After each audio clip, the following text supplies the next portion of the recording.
Welcome back to Old School Sports and our Out of the Park Baseball 26 series Rescue the Rockies. And we are at the 2043 All-Star break. Our Rockies are having a really good season, 59-36 record, 6 games lead over the Padres in the National League West, as well as a 6-game lead over both the Salt Lake Trappers and the San Diego Padres for the best record in the National League and potential home field advantage throughout the NL playoffs. We are, however, 6 games behind the Las Vegas Athletics for the best record in all of baseball. Center fielder Mike Castro having a potential MVP-type year for us, which has been very helpful as our franchise icon and longtime cleanup hitter Kevin Roberts Jr. has missed most of the season with an injury suffered in spring training. Fortunately, he came back just about a week ago, has a few days off now to hopefully heal up a bit further and continue rounding into shape. Hopefully we'll be able to clinch this National League West sometime in mid-September. Hopefully clinch home field advantage throughout the National League playoffs not too long after that, or the way things are right now, perhaps on the same day we potentially clinch the division if San Diego remains one of our top rivals. We did make a relatively significant trade a couple of weeks ago, traded away our longtime second baseman slash shortstop Johnny Castillo, or second baseman slash third baseman Johnny Castillo. Felt like his career was trending in a relatively negative direction, and he was signed for another 4.5 years at big but not incredibly big money. But we traded him and a minor leaguer to rent Antonio Vaca for the rest of this season, and then he'll be hitting free agency. Vaca's off to a really nice start with us, hitting .367 and 30 at-bats. And I mentioned at the end of the last episode that we would investigate some of the options with Castillo now off the books in terms of thinking about bringing back some of our many players, particularly pitchers, who are set to hit free agency. With Chris Kennedy now back from an injury that cost him the end of last season, along with the first half of this year, he was the most realistic to try to bring back. The starting pitcher, Jesse Hoffmeister, looking for around $38 million a year. The reliever, Jason McKinney, looking for $26 million a year. The reliever, Melvin Reyes, looking for close to $20 million a year. Alex Arellano, our catcher, looking for about $10 million a year for a multi-year extension. Won't rule out bringing any of those players back. Kyle Campos, who started the year in our rotation and has since moved to a long reliever role, looking for close to $10 million a year for a couple seasons. Kennedy, asking for a 1-year contract. We tried to offer him contracts ranging from 3 to 5 years with some team options. He was completely insistent that he would only do a 1-year deal. $20 million is the lowest figure we were able to get him to consider. So we've got that offer to have our longtime setup man slash stopper back with us for at least 1 more year and hopefully limit some of the pending losses. Does seems like there's been a little bit of something going on in the background, though, because you may remember from the last episode that after we had traded away Vaca, we thought we were going to have about $100 million available for extensions next season. If I add up the $49 million-ish today plus the $20 million offer that we made to Kennedy, that number's closer to $69 million, and there hasn't really been anybody on our roster potentially for next year whose arbitration number has just spiked massively in the very recent going. So I guess that's a more accurate number. Maybe they have a sense that Mr. Monfort's going to cut our budget back significantly next year, but felt like we might have had a little more financial flexibility for this upcoming off season than we ultimately might end up with. So a lot to still think about. We will see what happens with Mr. Kennedy. Hopefully we'll at least get him locked up because, again, with McKinney, Reyes also leaving, potentially that's two other big bullpen arms that we've been reliant on for the past half decade plus who could be gone. Useful pitcher in Campos, and then arguably the best starter on our staff in Jesse Hoffmeister. Think we will likely make an offer to Hoffmeister, but given that he's almost 30 years old, given that he's fragile in terms of his injury proneness, and given that, as I noted, looking for close to $40 million a year for 7 seasons, figure even if we have to spend another $1 million or $2 a year to bring him on board after the season's done, let's make sure he gets through this season healthy and he gets through the prospective postseason healthy before we consider making a very significant financial commitment to the outstanding right-hander. And we just unlocked a new achievement, which at this point in the OOTP 26 cycle is a rare thing, but Mike Castro, who, as we noted before, was having a potential MVP type year for us, just won the All-Star Game MVP award in a 6-4 National League victory. Castro 1 for 1 in the game, guessing maybe it was a home run for him to win the MVP award. Looks like it very well could have conceded. Or no, it wasn't a home run, but 1 for 1 with a run scored, a ribby, and a walk in 2 plate appearances. And apparently that was enough for him to win the award. Doesn't look like either of the pitchers that we had on the roster, Leo Martinez or the reliever, the lefty reliever who we were talking about earlier, the potential free agent. And why am I blanking on his name at this point? But it looks like neither of them were used in the game, either Jason McKinney or Leo Martinez, so they will hopefully be fresh and ready to go. Carlos Davila still a minimal impact on his overall performance, moderate impact on his throwing from that mild shoulder strain. Still have another day off. We'll have to decide if after that we want to perhaps just sit him on the bench for a few days and hope that the injury is something that's just a matter of a few more days rather than a few more weeks, given that unknown recovery time, but would rather have him back at 100% and not risk exacerbating anything too significant.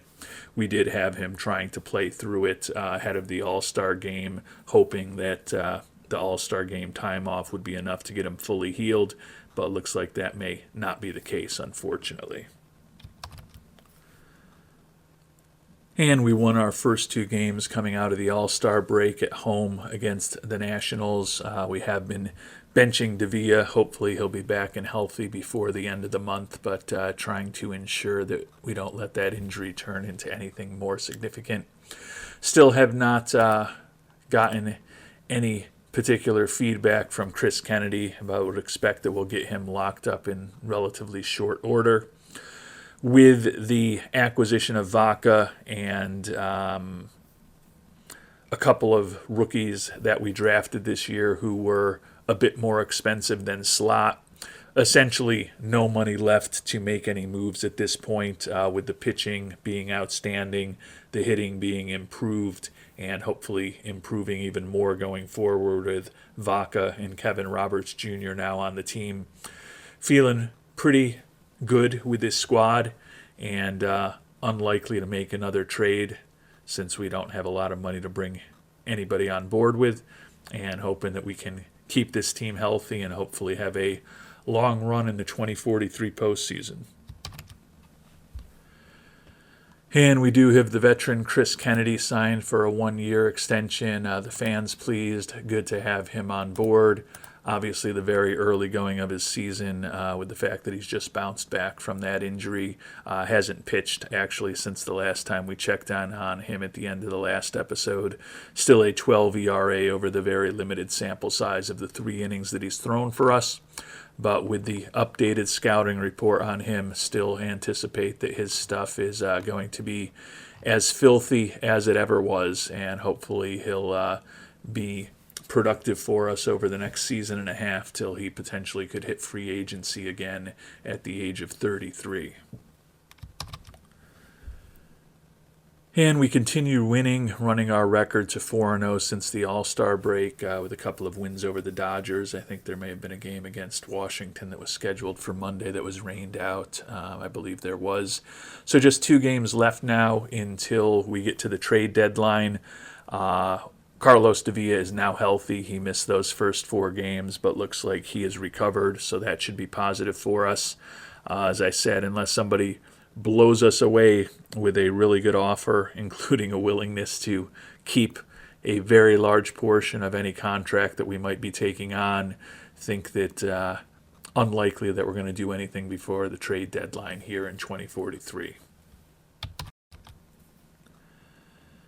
And the good news is that Kennedy continues to pitch better, has the ERA down below 8. The bad news is, of course, days after we sign him to that extension for next season, coming off of a major injury, already dealing with a sore elbow, moderate impact on his throwing.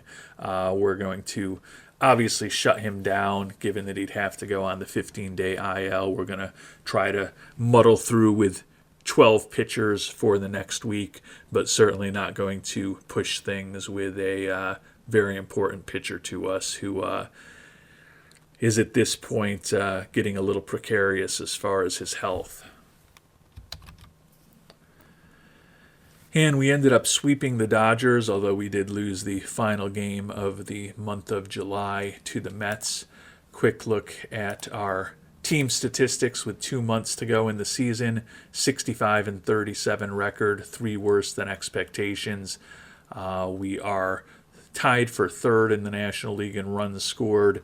Pitching staff remains the premier pitching staff in the league, so feeling good about the team going forward. Statistically, as far as the standings, the Padres a 1-9 record in their last 10, while we've gone 9-1. So we've expanded the lead on them in the division to 11.5 games. The Chicago Cubs are now actually the closest team to us in the standings in the National League, and we are 10 games ahead of the Cubs, so feeling increasingly confident that we'll have home field advantage throughout the National League playoffs. The A's, however, remain a juggernaut, 71-32, so they're 5.5 games ahead of our Rockies for the best record in baseball. Castro, 3rd in the league in batting, 3rd in the league in steals, and leading the league in batter war as he attempts to make a run at a MVP award. And Jesse Hoffmeister now leading the league in ERA and leading the league in strikeouts as he perhaps makes a run at a Cy Young award. Reliever Jason McKinney tied for 2nd in the league with those 10 wins. Eric Schweitzer 2nd in the league in 28 saves. And Leo Martinez 2nd in the league with a 3.8 batter war. Also a little bit of hardware for a couple of our key players. Hoffmeister was your National League Pitcher of the Month in July, 4-0 with a 1.50 ERA and 41 Ks in 30 innings pitched. And July's best rookie was the youngster Ray Salas, 3-0 record with a 1.72 ERA. He's now run his record on his rookie season to 9-0 with a 3.04 ERA. Salas, former 17th round draft pick who we've just gotten incredibly fortunate with, started the year in the bullpen for us, but he's been moved to the rotation, started 7 games there now, and certainly making a very strong case to be an important part of our pitching staff for years to come. And we're off to a solid start here in the month of August. Split the first 2 games of the month against the Mets, although that did mean we ended up losing that series. But since then, we've swept a homestand at home against the Brewers. Headed out onto the road now. Kevin Roberts Jr. Continues to struggle a bit, dealing with a hyperextended ankle right now for the next 3 days. But he has finally started to produce offensively the way that we're accustomed to. Has the batting average up to 311 with 2 homers and 9 ribbies and 61 at-bats. Also has stolen 4 bases. So a 136 WRC plus and a WAR of closing in on 1 in his first 17 games. Mean that even though his ratings look like they're starting to decline as he's now on the other side of 35 years old, still remains a very productive player. We're going to send him to the bench for 3 days just to ensure that that doesn't turn into anything else. But hoping that we'll continue the good momentum that we've had of late. The lead on the Padres now 13 and a half games, magic number down to 42. Still a pretty high magic number and early to be talking about it given that it's only August 6th. But along with the A's, that 42 magic number is the smallest in all of baseball at this point. And our Rockies have finally hit a bit of a rough patch here after that strong start to the month of August. Lost 5 in a row to the Diamondbacks and the Giants before winning yesterday at home against the Reds. So as we sit here with 14 games left in the month of August and 14 games until we get to the September roster expansion, we are in the division, 11 and a half games up on the Padres, magic number down to 34. The Cubs have the second best record in the National League at this point, but they are 9 games behind us. Chris Kuhn, third in the league in ribbies. Castro now leading the league in steals and batter WAR. Hoffmeister continues to have a pretty incredible push towards his potential free agency, leading the league in ERA, tied for second in wins, leading the league in strikeouts, and he's tied for second in pitcher WAR. Schweitzer tied for second in saves at this point. And we played a bit better over the final 2 weeks of August than we had in the preceding week when we did lose those 5 straight. Ended up completing a sweep against Cincinnati. Lost 2 out of 3 in Salt Lake before winning 2 out of 3 at home against the Braves. Swept the Phillies and then did lose 2 out of 3 at the end of the month to Pittsburgh. So as we sit here on September 1st, preparing to expand our rosters, 11 and a half game lead still over the Padres. The magic number is down to 20. The Cubs remain our closest competition in the National League for the best record in the senior circuit, but they are 10 games behind us, so feeling increasingly confident we'll have home field advantage throughout the National League playoffs. But with the A's 5.5 games ahead of us in the standings, increasingly unlikely that we'll get past them for the best record in all of baseball. Chris Kuhn tied for second in the league in ribbies and looks on his way to a 100 RBI season as we sit here with a month left. Mike Castro still leading the league in steals and batter WAR, although Xavier Salgado and Sansao Samaro both closing the gap on him. Jesse Hoffmeister continues to have a brilliant season ahead of his potential free agency, still leading the league in both ERA and strikeouts, second in the league in pitcher WAR, and not surprising that we have another pitcher of the month. The surprising news, though, is that it was Bob Russell, our former number 2 starter, who missed all of 2042 with injuries and has been pushed down to third in the rotation behind both Mr. Hoffmeister and Mr. Martinez. But an outstanding month of August for Russell. 4 wins and no losses with a 1.72 ERA over 31 1/3 innings pitched. And the veteran has run his record to 11-6 with a 3.17 ERA this season. And a familiar name with three of our September call-ups, most likely. Tomas Pena, the one pitcher who's coming back. He had put up a 1 ERA over 18 innings of work for us in long relief in the majors earlier this year. Rather ugly 5.10 ERA at AAA Albuquerque, but he had struck out 145 batters in 132 and a third innings pitched.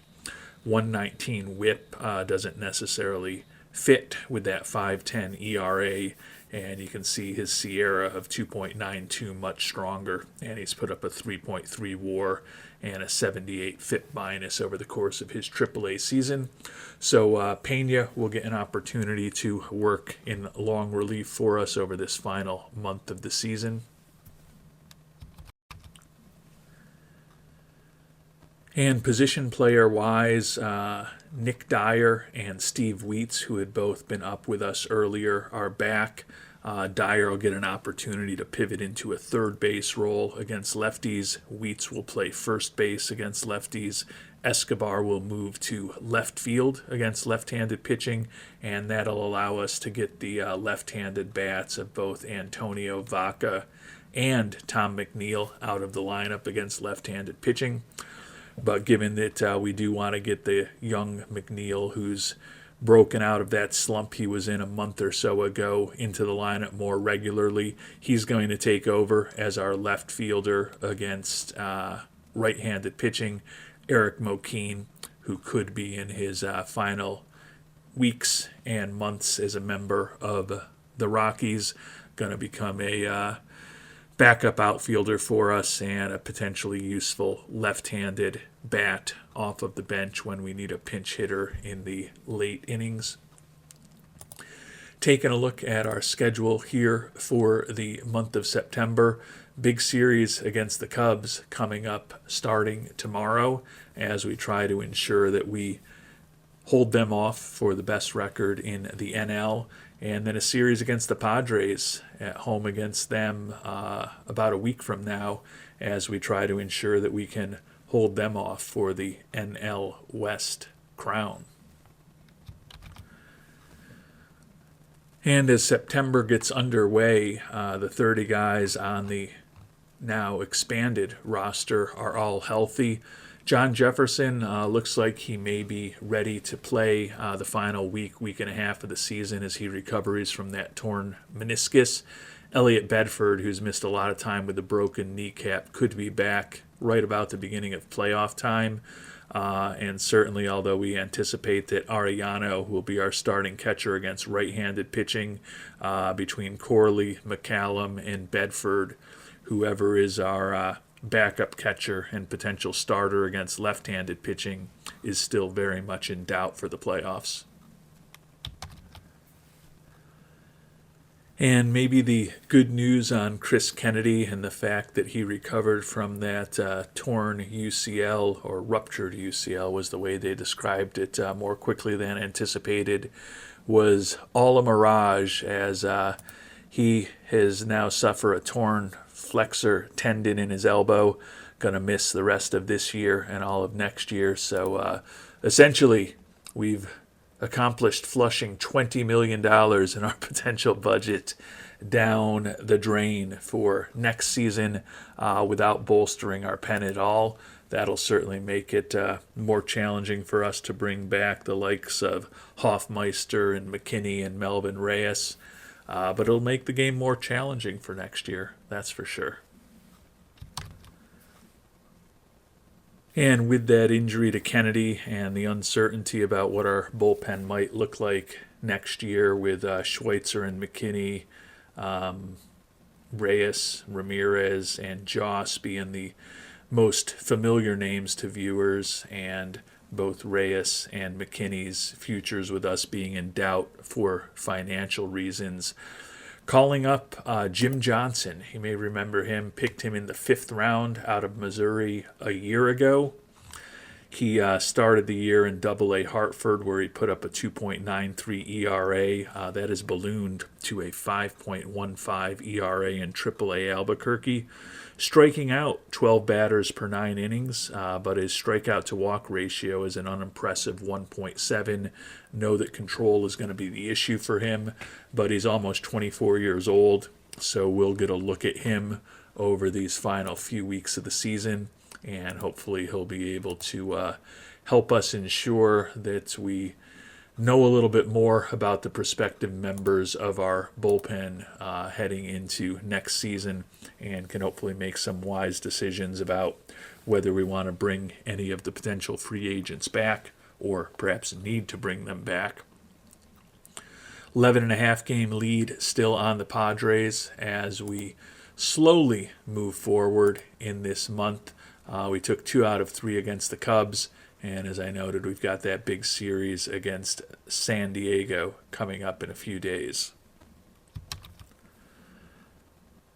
And our Rockies continuing to do what we need to do to eventually clinch the best record in the National League. Swept Miami. Importantly, we swept our division rival Padres. We have then split a 4-game series against the Nationals, including that makeup of a game that was rained out a month or so ago. So as we sit here on September 14th, magic number in the division down to just 5 games. We've got a 14-game lead over the Padres in the division, and they are actually right now the second best team in the National League. So as soon as we clinch the NL West and a first-round bye, we will also likely have clinched the best record in the National League and home field advantage throughout the NL playoffs. 5 games behind the Athletics, the only team that's clinched a playoff spot at this point in the race for the best record in baseball, so seems increasingly unlikely that we'll catch them for that. If we get to the World Series, we've accomplished most of our goals for the year, though, so if we have to be on the road against the A's, so be it.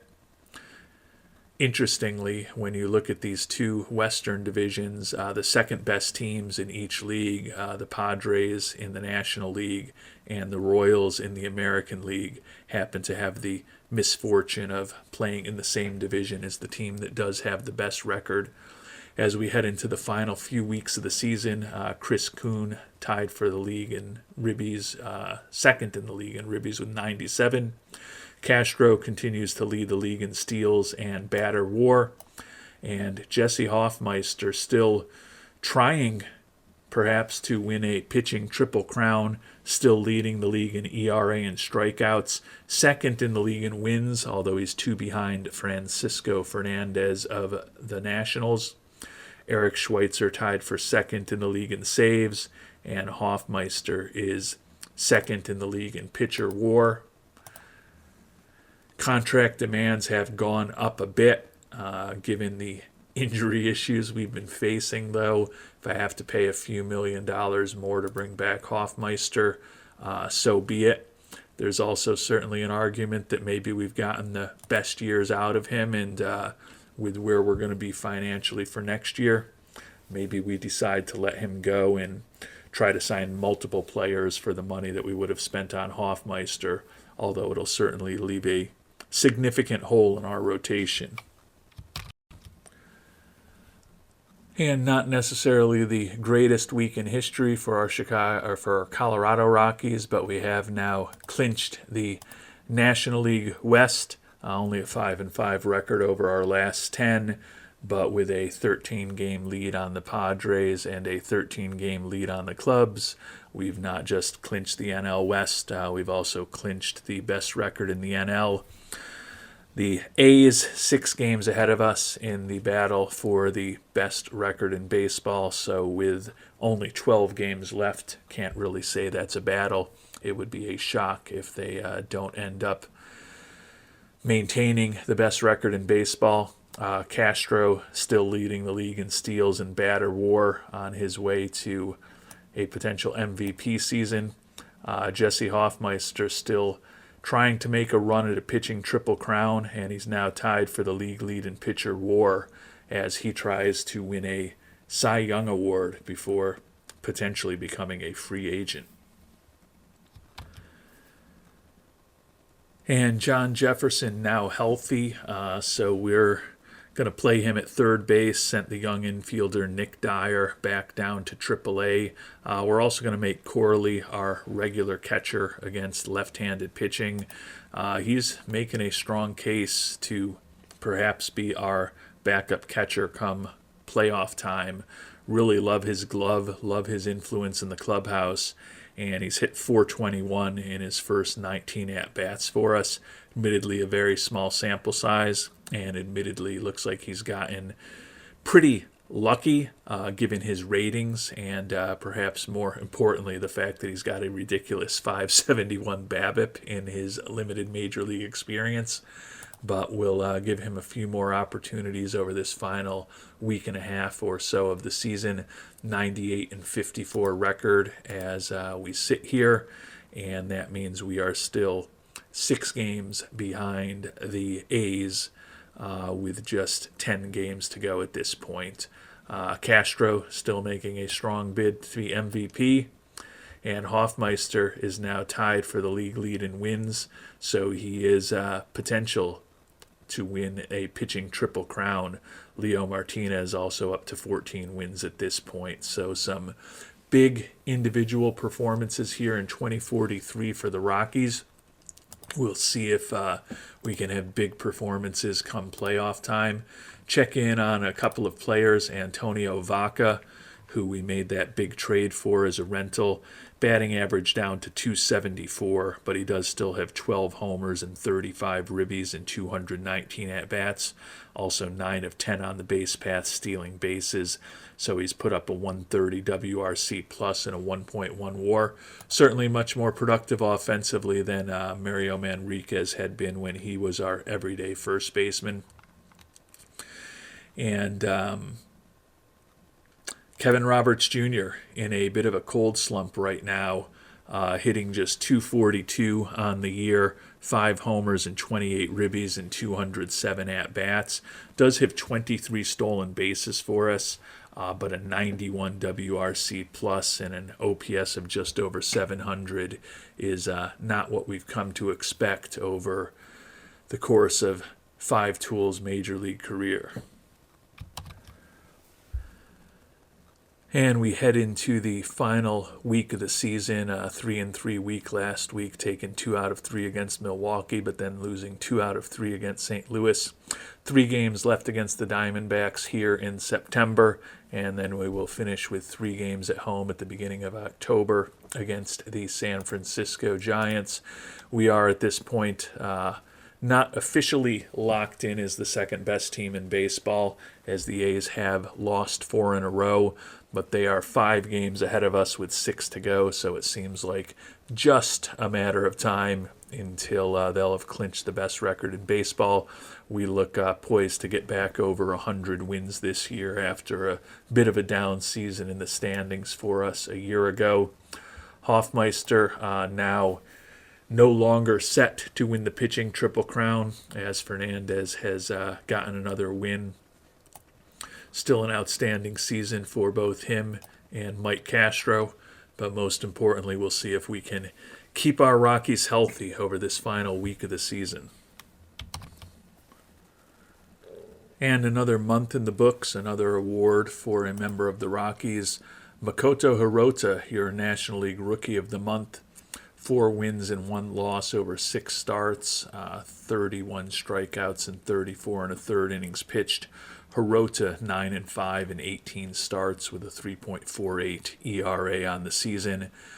Don't know where we're going to end up with Mr. Hoffmeister, but with the fact that we have gotten outstanding performances this year from the rookies Hirota and Salas, does give us a little bit of a buffer in the event that we do end up moving on from Hoffmeister at the end of this season. And we head into the playoffs feeling good about ourselves, particularly our offense, with 38 runs scored in a 3-game sweep over the Giants to finish the season. Also, some pretty big news, despite the fact that he has struggled since coming back from the injury that cost him the first half of the season. Kevin Roberts Jr. did hit the 400th home run of his career in the first game of that sweep against the Giants. 5 tools going to finish this 2043 season with a 254 average, 7 homers and 39 ribbies and 240 at-bats. Did have a 90% success rate stealing bases in his 30 attempts there. Ended up a league average offensive player with a 1.6 WAR coming back from that big injury. Obviously would hope for more next season and would hope for more in the postseason from KR Jr. as well. And that's where our 103-59 Rockies are headed. One of 200 win teams in baseball. The A's ended up 2 games better than us at 105-57. Mike Castro did end up leading the league in steals with 53 and in batter WAR at 8.2. Pitching-wise, Jesse Hoffmeister with the 2.21 ERA and 255 strikeouts leads the league, finishes second in the league with those 15 wins, third in the league in pitcher WAR, and closer Eric Schweitzer tied for second in the National League with 40 saves. Taking a look at team statistics on the year, our 103-59 record finished 8 below Pythagorean expectations, so certainly can argue that we got unlucky. 5-8 in extra inning games and 19-28 in one-run games. Ended up, though, with the best offense in the National League, first in the league in runs scored, and you can see first, second, or third in every one of the primary offensive categories. First in the league in steals, second in the league in base running, first in defensive efficiency, and first in zone rating. And we lead the National League in runs allowed as well, actually lead the National League in every major pitching category except for walks, where we were tied for second. So outstanding regular season for our Colorado Rockies, and we will see what we can do come the beginning of the playoffs next time around. Until then, thanks so much for watching, and hope you have a great day.